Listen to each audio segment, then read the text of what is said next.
The Bears have signed wide receiver Reggie Roberson Jr. to the practice squad. What's up, guys? Swift here, covering everything Chicago Bears. I haven't made a video in the last 2 days, but I am back with daily Chicago Bears coverage. Let's get right into it. Roberson initially signed with the Tennessee Titans as an undrafted free agent after the draft. He got $47,000 guaranteed, but now joins the Chicago Bears practice squad. He ran a 4.42 40-yard dash, got 2.68 yards per route ran, had 40 explosive catches the last 3 years, and averaged 16.4 yards per catch. He is a legit deep threat with home run speed. Not going to do a full scouting report on Roberson, but I did have a favorite scouting report on his, plus some notes on the tape I watched of him this offseason.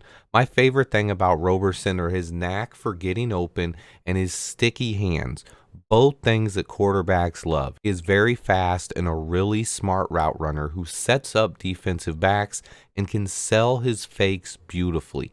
NFL Draft Buzz did a great breakdown on Roberson. I'm going to share the final notes on Roberson from that scouting report. I just wanted to share it with you guys here. I'll link the full scouting report in my description below. This is from NFL Draft Buzz. There is no doubting Reggie Roberson's talent. He has good size, elite speed, and agility with nice, soft hands combined with a high football IQ. He, however, is a major medical risk and looked like a shadow of his former self in 2021, following an ACL injury. If he had avoided injuries, Roberson has the talent to be viewed as a first or second round selection. However, this draft demand will almost entirely be determined by how teams view his long-term recovery from injuries. If he can recapture his 2020 pre-injury form, expect him to become a Pro Bowl selection in the NFL. If not, he could be out of the league a couple of years from now. Expect Roberson to be taken anywhere from the 3rd to the 6th round in the 2022 NFL Draft, depending on how risk-averse teams are. I love it. Just another wide receiver with some potential. Obviously, not all of these guys work out, and that's why I love that Ryan Poles continues trying to attack the holes on this roster. It's clear that Roberson has talent, and from that scouting report, we can tell if he gets back to how he played before he tore his ACL, he has a Pro Bowl level ceiling. Now, if he doesn't get back to that, he's probably going to be out of the NFL in a couple of years.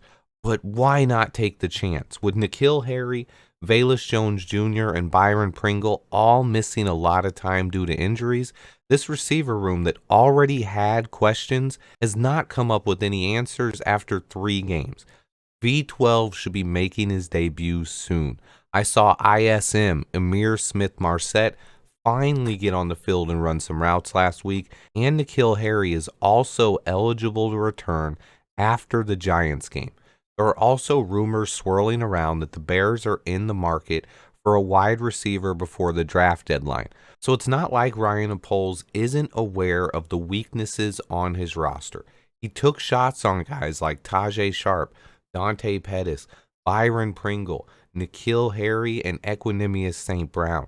So far, EQ is the only guy who is consistently getting playing time. He made a couple of splash plays, but he hasn't gotten more than 3 touches in a game yet. Same for Dante Pettis, who had a 51-yard touchdown, but is yet to catch another pass all season. Darnell Mooney, who entered the year as our de facto number 1 wideout, has 4 receptions for 27 yards and has been a non-factor on offense. To put it simply, the Bears need more help from the wide receivers and tight ends in the passing game. Guys have gotten open occasionally, but usually not until after Fields is under heavy pressure. Ryan Poles continues addressing the issues on this roster. This is game 3 of the new regime, and we have already improved so many aspects of the roster and team. It's important to trust that Ryan Poles and company will fix this passing game too.